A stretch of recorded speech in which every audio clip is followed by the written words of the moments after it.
Contes bonsai, escrits per exalumnes de l'Institut El Pla d'Urgell de Bellpuig. Una gran alumna, de Mariona Coll. Diu així: quan la Mireia va tornar de l'institut a finals de curs, després d'haver provat tot segon de batxillerat amb notables i excel·lents, estava molt contenta i orgullosa del seu rendiment personal. Mentre anava caminant cap a casa, es va adonar que tothom la mirava bocabadat, amb els ulls mig tancats. Ho va entendre de seguida. Era una alumna brillant.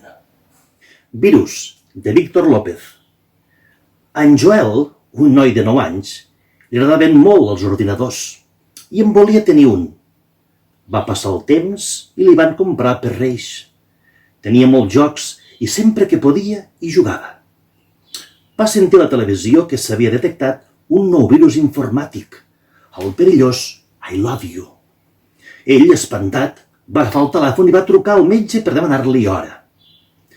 La recepcionista li va donar hora per l'endemà a les 5 de la tarda. Va anar a la consulta amb l'ordinador ben col·locat en una maleta. El metge, quan el va veure, li va preguntar: «Què fas amb l'ordinador?» En Joel va exclamar amb decisió: «És que vinc a vacunar-lo del nou virus». Plantar una rosa, de Fatiha Oulat. En Joel anava de bòlit, buscant per tot el món una rosa que es pogués plantar a l'hivern.